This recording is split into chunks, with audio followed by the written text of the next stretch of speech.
All right. Welcome, audience members, to Mike Fecik and myself. We're going to discuss today Mike's training of Kris Gethin from basically no cardio endurance training at all, strict bodybuilder, to becoming an Ironman in 6 months, right, Mike? Yeah, 6 months. Yep.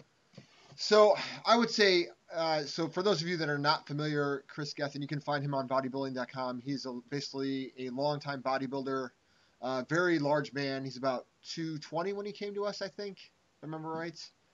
Yeah, 220, 225, somewhere in there, I believe. Yeah, and so by the time Mike was done working with him, he had lost, if I remember right, it was about 7 or 8 pounds of fat and gained 4 pounds of muscle, and completed an Ironman. What was his time for the Ironman, Mike?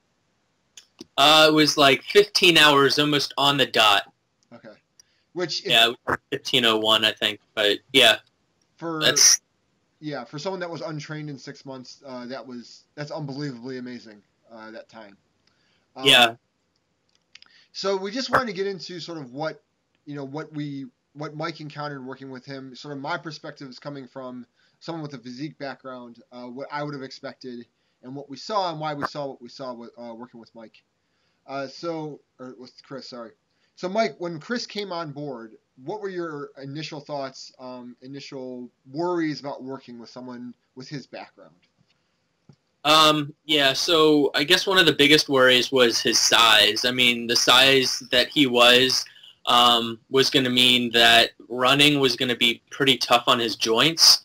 And biking wasn't going to be a big issue, but the race that he was looking at had some uphills that were half decent, so his biking was going to be pretty tough on him, at least at the start, just because he was going to try to muscle up these hills, and it just wasn't going to work for him. And then as far as swimming goes, he didn't have any swimming background, and we can get into that a bit later. But just because of his size, again, he was going to be a little bit tighter. He wasn't going to have the mobility that people that were half his size would have. So those were probably the biggest issues with his size. Beyond that, the other issue that I was mostly worried about was just going from not having any kind of a background in triathlon into doing an Ironman in 6 months. Some people take a year or 2 years to build up to an Ironman, and he did it in 6 months, which just goes to show that, he has the athletic background, but at the same time, there was probably some of the don't say anything and he'll get through it type mentality versus the know everything and then worry about it too. So. For sure. Yeah, I think, coming from a physique background, my worries were a few. One was just sort of trying to keep, because one of his goals when he came to us was to try and keep all his muscle mass, if not gain more. And yes, we were able to pull that off, but that's not something that's really easy to do. It's obviously what we're known for, is sort of combining all these disparate goals and modalities. But still something when going sort of that quickly, from 0 to 100% basically in 6 months. It was certainly something I was worried about. There wasn't ways to sort of like ease him into sort of a good endurance background. Like you said, you sort of had to throw him into some of the workouts. And so that was one of my main worries when he came on board. And we'll talk about why I think he gained muscle over the course of the training session. I think my other was sort of like you said, the swimming was, I think, the biggest worry I would have for someone coming from physique into triathlon. I think, for all intents and purposes, the bike is going to actually transition pretty well for most people with a physique background. You're able to put down power pretty well, with the weight training. It's not going to be hard on your joints. It's certainly not as hard as the running. I mean, it's a fairly easy motion to learn, right? And it's not to say that there's not technique involved in cycling. There is, obviously, as you know. But I think it's a bit easier to pick up. It's fewer things to have to worry about. You just get on the bike and pedal. More than anything, it's like you said, kind of keeping someone that big backed off of their pace, so they don't sort of burn themselves out or not get them to recognize how much power they actually are putting out, especially on uphills where they're going to blow up way too quickly if they sort of keep what they initially think is an easy pace. But with the swimming, I think you obviously have the density factor. Kris is a very lean guy, and he's got a lot of muscle, and that muscle doesn't float very well. And so, if anyone that's been in weight training for a while, you get in the water and your feet just sort of sink to the bottom. It's a lot harder for someone that's leaner to stay afloat. It's more effort there, and like you said, with the shoulders, you're gonna be a lot tighter up top for the most part. And this is, when we talk about sort of functional tightness, this is something we're obviously talking about. Is that for weightlifting, for powerlifting, it's really good to be tight in your chest and your shoulders, right? You want that support. You want that, when you're bringing the bar down on, a max effort, bench press, or even, if you're not doing max effort, you're just doing sets of 10, or in that 8 to 10 rep range, you're still being very tight with your shoulders and your chest, right, to prevent injury. And that's kind of the exact opposite of what someone on swimming wants, right? You want to really open up that shoulder to get, greater range of motion, get a better pull through. And that's a better entry into the water, from my understanding. You're the expert there, not me. And that can be a lot harder to, most likely it's going to be harder for someone with weightlifting background because they're not going to have that mobility. So I think going in, that was those are my major concerns. If I was talking to someone with a physique background, that's what I would sort of point out to them. It's going to probably take them the most effort to get around. So I guess what I would say is, the next question I would ask is, so knowing these things, how are you concerned about structuring his program to kind of work around them, or to work, if there are things you thought about not fixing, you're like, well, we're just not going to have time to fix this, or it's not worth it for his goals to try and fix it for, just doing a triathlon an Ironman in 6 months. How did you go about sort of determining what those were, and sort of, how did you go about actually implementing them? Yeah, so I guess let's break it down, and that's typically what I try to do is after assessments, I kind of break it into swim, bike, run, and then kind of other things on top of that. But with his swimming, I knew it was going to be slow, but we really, really focused the first 3 to 4 months completely on technique. We didn't really do anything more than technique work, because without that technique work, he wasn't going to be able to build the base that he needed. So there we really focused on the technique. That was something that mentally was probably more challenging than it was physically. He probably did go into some of these workouts and he was probably still blasted after them just because of how big he is. But the yardage was a lot lower than someone that has already had some swimming or endurance background, just because I wanted to make sure that his technique was solid. And Sierra really helped with that too. Sierra Huber, one of our other coaches, she made sure that, the swimming that he was doing was going to be geared and really focused in for those first few months on the technique versus going out and just doing yards and yards and yards. So swimming itself, we did change a lot. He went from probably, a 2.5 minute per 100 meter swimmer to a 145, 150 meter swimmer, which is a huge improvement. Usually you look for like 5 to 10, not even 5 to 10 seconds sometimes on 100 meters. And that's a big improvement. So we could tell right away that his technique really, really improved. With biking was something that he could do easily. Like you said, it's not like there's that much. For that, the first couple months, he did have a watt bike. So we were able to use that, and it showed his power on there. And then he actually transitioned to getting a power meter on his regular bike. Before that point, when he was outside riding, it was just go out and ride, hold specific efforts, but it was all based off of perceived effort. It wasn't based off of power numbers or anything like that. The indoor ones, we could do a little bit with the power. But then after he got the power meter, it really showed to him that there were things that he still needed improving on, but we weren't really working on them, so to speak. I would give him suggestions. The biggest thing for him was the uphills. Those uphills, you can power through it, and if it's really short, like a couple hundred meters, you could probably get through it without completely redlining. But he was trying to do 1 to 2 mile climbs and just redlining, and then he was standing up, and he was even pushing himself harder, and then he'd have to get off the bike, and he was like, what's going on? What's going on? And it all came down to the fact that he needed to really just not use so much power and think more about things as an endurance athlete there. You know, he had to just drop all the gears off and just kind of suck up the ego and let it be that he was going 2 miles an hour uphill instead of 5 or 6 miles an hour uphill. So Just a question there for you, just to spring off that. So if someone was a physique athlete and they were thinking, hey, I want to get on triathlon, or at the very least, I want to get on the bike and just try maybe like do a bike race, or go out for like a here in Columbus, Ohio, we have the Pelotonia. So maybe they want to try and raise money for cancer. They want to get on the bike. So most people that are doing that are not going to go out and buy a watt meter. Especially if it's I don't have a watt meter and I get on the bike occasionally.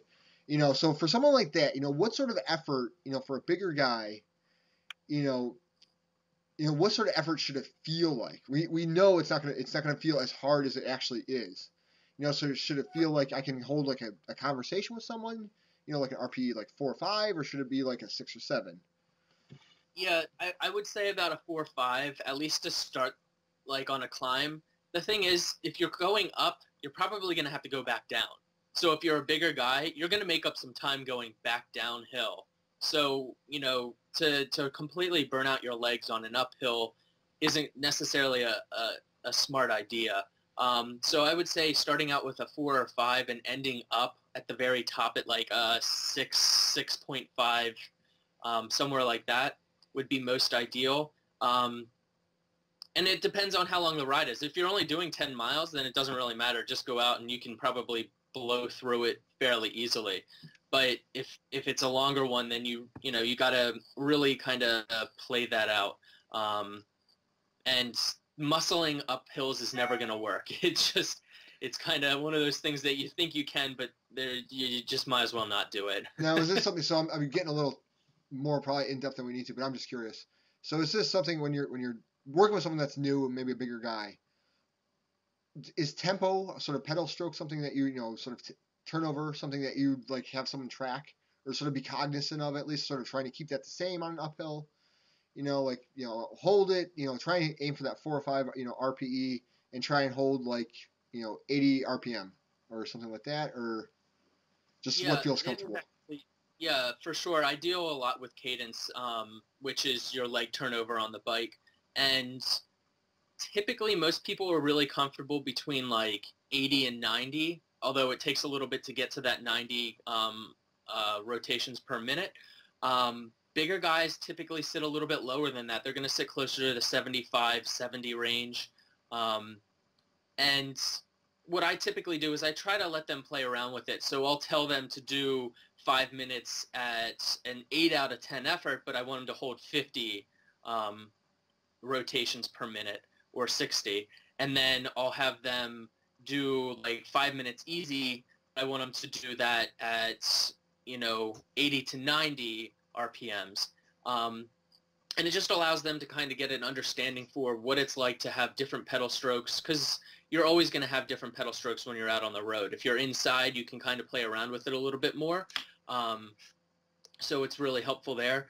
But in terms of, what I like to do, I do like to kind of stipulate, try doing this way. And even outside, like I know I was having Kris go up some hills, and I would have him do some lower cadence work where he was holding and really smashing the gears but pushing a bigger effort. And then I would have him go and do it again, and I would have him drop all of his gears off and make it as easy as possible. And it just kind of allowed him to educate his body and his legs on what would work best for him. Me changing someone's pedal stroke and saying, oh, you have to do this cadence to go up this hill or this effort, it wasn't going to work, especially with the short time that we had. And I don't really like to do that anyway. So what I try to do is I try to get them to understand what works best for them, within a certain range. Obviously, I don't want them doing a 9 out of 10 going uphill, but, he kind of got the understanding that if you went with the lower cadence or the lower cadence and higher effort, you were going to burn out quicker. And that's kind of something that everyone eventually kind of learns, and they're like, oh, well, this makes more sense, and it helped him. So it's something that I try to do with everyone, not necessarily just him, and not necessarily larger riders, but everyone, to kind of allow them to understand what their body is going to be best at doing. Gotcha. And so I think we covered the swim and the bike. What about the run for him? Yeah, so the run for him, he was actually a half decent runner. We did a lot of run walk at the beginning, just to kind of break things up because the cardio just wasn't there, right? So we did a lot more of the run walk to get him started. We did sprinkle in some stuff. He did a couple other races. He didn't just do the Ironman. He did a half Ironman, and he also did an Olympic-sized race. So we did have to sprinkle in some speed work more than, someone that was only going to do an Ironman. But what I tried to do was keep his numbers well under 10 to 13 miles. There was a couple runs that were a little bit longer, but at the beginning, he was going into those runs and his legs were already smashed because he was bodybuilding 4 to 5 days a week on some weeks, and he wasn't taking it easy at all. Looking at some of his workouts for the bodybuilding side and his weights, he was smashing his legs day after day. So he was going in really fatigued on a lot of those workouts, which it's something that we at CHP do anyway, right? We kind of try to fatigue muscle groups together and then allow for more rest in between, but it means that you're going into your endurance work usually fairly fatigued. What that does mean is I could give him a 10-mile run and it was like he was on mile 20 already because of how fatigued his legs were, which in return was really great because, when he took the weights down before his races, his legs felt a lot fresher and he could go for a longer distance. So it was more of on the running side, we had to keep his joints kind of protected, so to speak. With some of the runs, we did trail runs. He used some weight vests for some of them so that he was still getting that fatigued feeling, but he was only doing 8 miles, whereas a normal person might have done 13 to 15 miles for that run. And just watching his mileage was really, really important. As a larger person, anyone pretty much over, I would say about 200 pounds, I really try to watch how much pressure we're putting on the joints, and I really try to get them on trails or a track for some of their runs, just so that they're not just pounding pavement and, messing up their knees a whole lot. Gotcha. How much of that work would you say was like sort of low intensity, steady state work? I know we preach that a lot at CHP, so about how much of that was list work for him? Yeah, at the beginning, most of it was, but as we got closer to races, I really tried to get him to zero in on target paces. So I'd have him do, whether it was 400 at a specific target race, 400 meters, or 3 miles at target race pace. As we got into the season, it kind of changed over to that. So I would say for the first 2 to 3 months, it was all base work. So we were just doing really slow, chill intensity. Just go out and get on your feet for 5 to 7 miles, whatever it is. And then as we went along, we built up the volume, but we also built up a little bit in that intensity and zeroed more in on where he would be for race paces. And for a marathon, your race pace really isn't going to be that fast anyway for someone that's just starting out. So it was still kind of in that list, endurance type work for him. So speaking of these other races, how important was it, do you think, for him to actually get some race experience?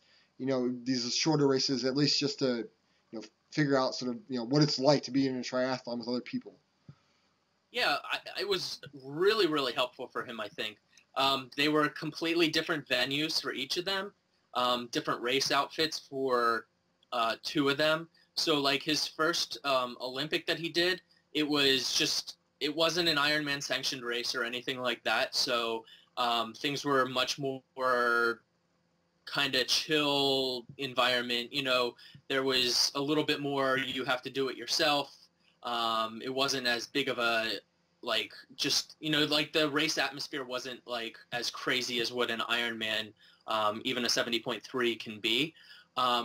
But he's a really observant person, so he was able to kind of go into that race. And we had talked before all of his races, we'd really tried to talk a lot so that he knew what he was going into.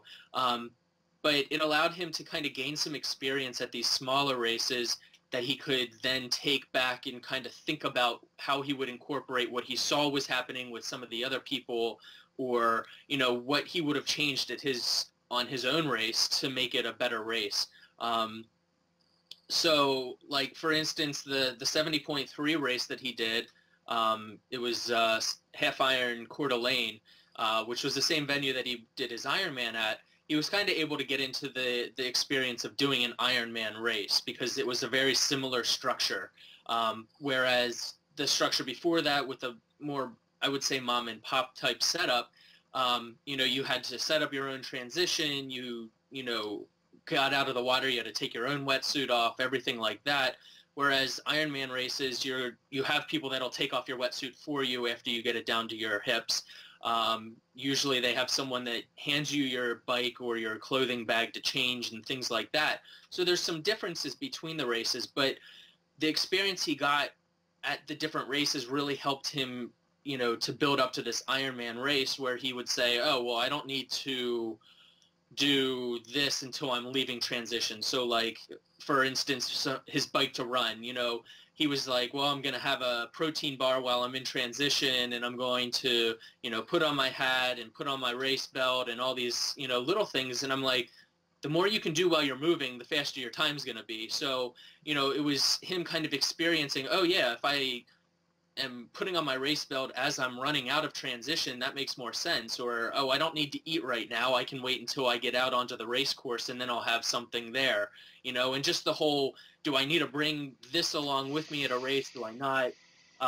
You know, it kind of, it allowed him to just get that experience and see what other people were doing too, and take all those experiences, put them into whatever he would need to so that he could, build himself a better race. So I think for him, it was really, really good for him to do some other races. Yeah, I think the learning from the competitors around him was, you know, really, it's something that I think all competitors you should pay attention to, and it's easy to forget, like, especially if you're your first time doing a competition, you're lost, you don't know what the hell's going on. You know, no matter what you're doing, powerlifting meet, bodybuilding show, you know, bike race, run, you know, but trying to pay attention to, like, what are the people that you can tell are good? Like, you usually know when you show up to any event who the good people are. You know, what are they doing? Like, what are they focused on? What do they have with them? You know, it's little observations like that can help you. You know, and usually most people, especially at like mom and pop type, you know, events or smaller events, are super friendly. And pretty much every sport I've even been to, like even things that like you would think like bodybuilding that might be like super competitive, it's not. You can go talk to anyone backstage, and they'll tell you what's going on. So that brings us, I think, to nutrition and sort of, you know, thinking about nutrition on, you know, these longer efforts compared to what you do in bodybuilding. And so obviously you and I collaborate with quite a few clients here, but I'll let you sort of take the lead, sort of what Kris experienced, you know, going from sort of the bodybuilding mentality to, hey, you need to fuel yourself for 15 hours while you're moving. Good luck. Yeah. So for him, you know, he would get up in the morning and he would have like his normal, whatever he would have had before he goes to the gym. And as you know, usually it's like a protein shake and that's about it, really. And that was fine, but he would go out on these like 4-hour bike rides and he would take along like, I don't know, 2 bottles of water and that was it. And then he would just get into like the second hour and he's like, oh my God, I'm so fatigued. I can't get through the rest of it. And then he would end up just, you know, kind of frustrated and just barely making it to finish the ride. And I told him he needed to kind of fuel a little bit differently because you are going to be out there for 15 hours. So he would start upping his nutrition. And a lot of the time it comes down to what, you know, everybody's kind of different in this regard. But he was fueling with like proteins and like, you know, these big almost meals. He would stop every hour and essentially have like lunch. A meal. And I'm like, dude, you're not going to be able to do that while you're out there, you know? So it took a little bit for him. He was drinking like protein shakes while he was biking. And not that there's anything wrong with a protein shake while you're biking, but you need all those simple carbs because that's what your body's really going to burn while you're doing endurance stuff. So, you know, it took quite a bit of time, probably 4 or 5 weeks of him realizing and kind of falling off paces and everything before he realized how much he really needed to eat. And then he was carrying, so much more, but he was also stopping more frequently to eat, or he was eating, more frequently while he was training. So he would I usually suggest no more than probably half an hour or so between, fueling with at least some carbs. And if you can get some liquid carbs in between those fuelings, that's ideal. Excuse me. So he kind of started off not fueling at all, almost starving himself. And little by little, he started to see how important it was to get the fueling in. And I can't say that he fueled exactly how I would have fueled, but I'm also not 220 pounds of pure muscle out on a bike either. So he probably did need a bit more of that protein, and that really helped to keep that muscle mass on, and that's something that was really important to him.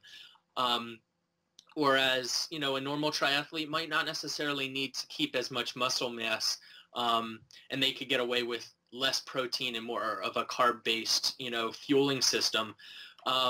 But he was eating like protein waffles by the end, and he was eating, like other things he would add to his shakes that had more carbs to them, whether it was fruits and veggies or it was just straight, sugary type carbs. But it definitely allowed him to realize, I think, how much fuel he did need. And I don't think he actually realized at the beginning how much fuel he was going to need, because he was so used to being able to just kind of go to the gym and get away with a workout. But it wasn't, even though it was high intensity, it wasn't for 4 or 5, 6 hours day after day. So the day-to-day training intra-fuel was really important. And then I think for him, the recovery fuel was really important too. He's really, really big into recovery, and he's very, very knowledgeable about nutrition for recovery. So having that really helped him too, I think, because he had to fuel, then he had to recover so that he could get up and do the same thing the next day. And as far as your side of things, what did you see in terms of a bodybuilder? Would you say that he needed to go more carb heavy, or it's tough, right? Yeah. I mean, so I think with this sort of not fueling, I think would be a pretty common issue for anyone trying to make this transition, just because as a physique athlete, someone especially in his position where they he's on bodybuilding.com, he has photo shoots he has to do, so he has to kind of be near in shape all year round. He can't really get too far, quote unquote, out of shape. And so I think there's kind of two things that work. One is sort of the duration and consistency of the effort when you go into endurance work. And so you just don't get that in gym, even if you're sitting there in doing your weightlifting workout for an hour and a half, which is it's really solid weightlifting workout. How much time are you actually working, right? Even if your sets are 45 seconds, time under tension long, which is a long set, you're still resting for at least 45 seconds to a minute, if not longer, right? The current data says you should actually rest longer to get bigger. So I think understand that you need more fuel just to get through it. And I think there's also, getting back to earlier parts of the conversation, there's the efficiency cost, right? In the gym, if you've been in the gym for extended period of time, like him for years, for me for years, you know what you need. You know how much fuel you need to actually get you through a workout. And so you've kind of optimized your sort of fueling strategy for that. I think when you transition to, endurance, not only are you not sure, how much energy you're actually burning, but you're inefficient at the movements, right? I know when I go out and run, I am a shitty runner, right? I'm very inefficient. So I know I'm going to probably be burning more than someone, that maybe is like a different body composition than me, but at the same weight, who's only done running, right? They're going to be more efficient with their stride, conserving energy than I am. So I think, focusing on, for someone not in Kris's position, but that wanted to make this transition, I would say, and this is something we preach with our clients, is focus on the performance first, right? The adding all the, especially if you're doing a time scale like Kris's, where you're adding so much endurance work so quickly, just because you have to get it, do it in 6 months. I think that'll take care of how you look, right? So focus on nailing those workouts, right? It's easy to dial back the nutrition. I think it's a lot harder to like get yourself to ramp it up if you start way under like he did. It's like, oh, I'm adding these carbs in, right? The carbs are fine. How much protein do you really need?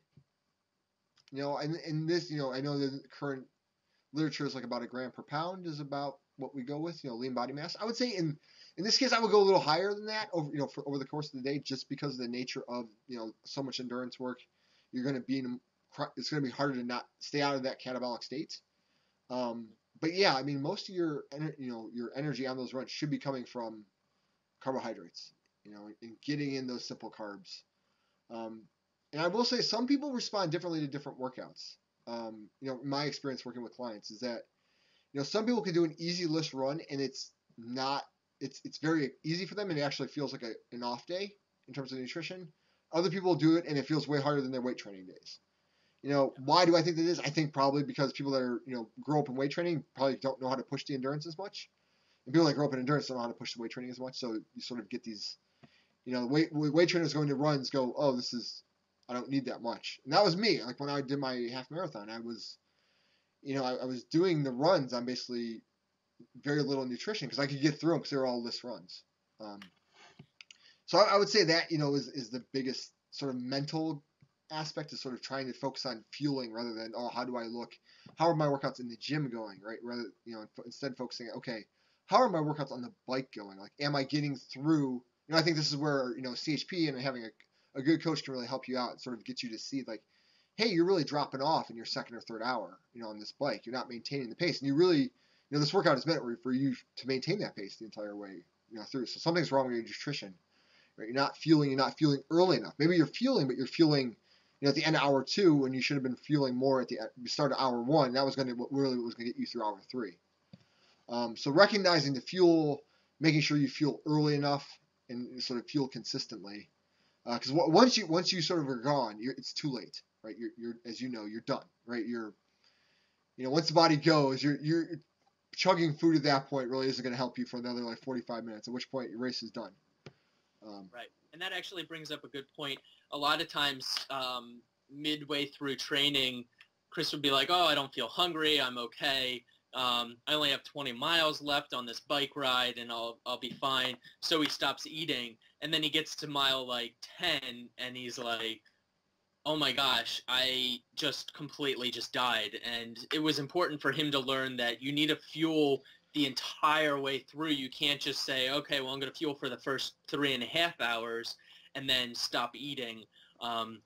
And sometimes it was backed up against a run, so he'd get 10 miles out on the bike, still have 10 miles to go, be completely just toasted, and then be like, how am I going to get through this 4-mile run, and end up walking a run because of it, So fueling for sure, and the timing of it while you are training is really important, at least in this case. I know that timing of fuel when you're bodybuilding, I've never bodybuilded, but I assume that it has some importance. But when you're training, for endurance, the timing is super, super important for intra-workout fueling.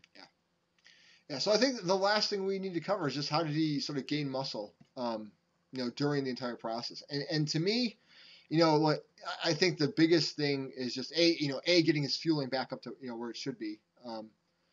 And really, to me, it's just sort of the extended efforts on the bike is probably the biggest thing. I think I don't think he did an actual DEXA scan where it looked at his different body parts. Did he?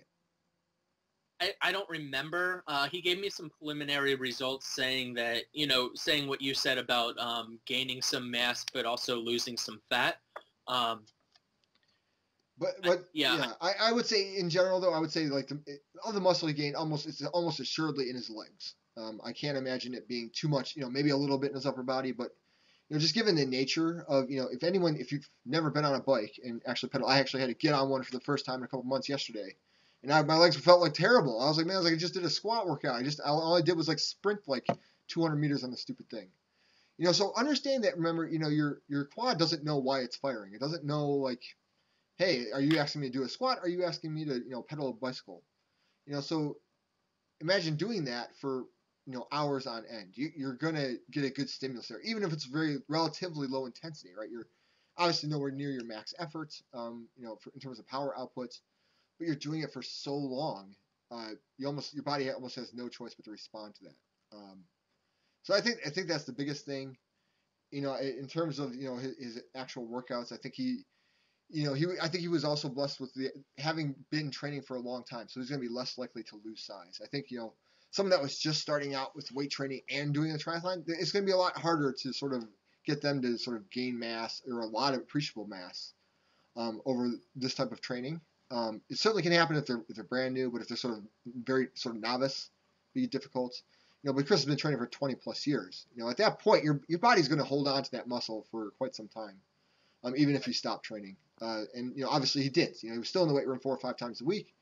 Still getting good workouts in. The upper body stuff, right?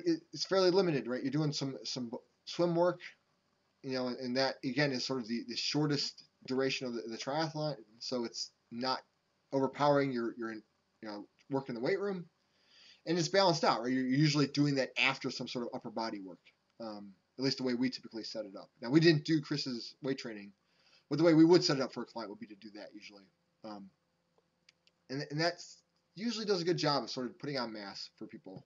I know it's worked for some of the other clients I have collaborated on, like Rich, and so I think those are the main things. Is that he put in the work. We were able to balance out the training, and consolidate stressors as much as we could, and you're just getting so much more extended efforts on the bike, and asking those legs to do work that they really have no choice but to grow.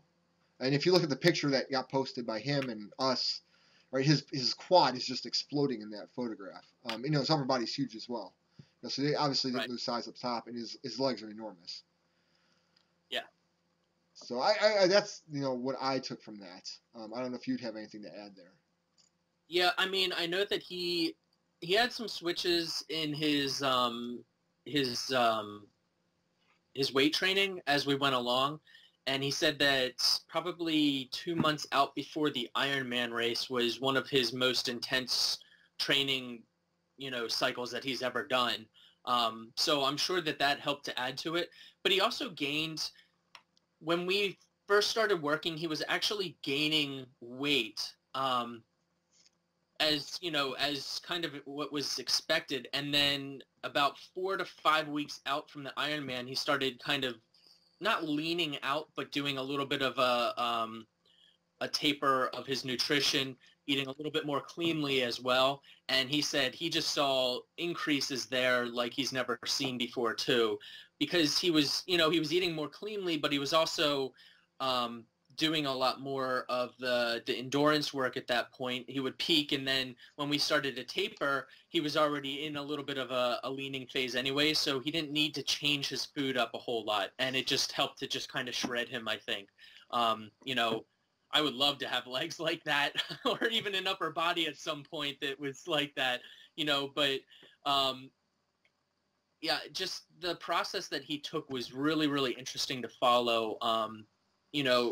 He definitely did a lot more weight training than what a normal triathlete would have done.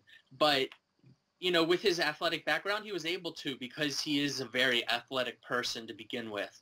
And I really think that was one of the biggest things that allowed him to do what he did. He was traveling a ton over the entire course of things, so we really had to move things around to kind of fit into his schedule at certain times. And there again, having someone to keep him in line was really important there, because some days he wanted to overdo things and I had to pull him back, and other days he wanted to just sleep all day and he had to get up and go do a run. But I think that the nutrition aspect and his overall athletics really helped him to push through all of this a bit more. Not saying that people can't do an Ironman in 6 months, but at the beginning we were saying, okay, let's just finish an Ironman. Let's finish an Ironman. And then the results, we had 2 hours, less than a finishing time, was just incredible to see for him, I think. So I think all of that put together just shows how athletic he is as an individual. Yeah, that's kind of my 2 cents there. Yeah, and I think just the work ethic to put in all that work. I mean, it's obviously a ton of time, a lot of training effort. So kudos to him. I think that covers it. Puts us right about 40 minutes. I don't want to go too much longer. Anything sort of say to top it off? No, I don't think so. I think, we covered everything that we needed to in terms of how we kind of got into the programming, some of the issues that we had that crept up, and, how we got through things, the nutrition side of things. And, yeah, it was interesting to see all this come together. Yeah. Obviously, for training, check out CompleteHumanPerformance.com. You can follow Mike on Instagram at... What do you want? At mfecik it's just mfecik, Fecik. And you can follow me at Dorazio Anthony, Dorazio, and then Anthony. No space or anything. And that, I think, settles us up for now. Stay on the line. We'll chat.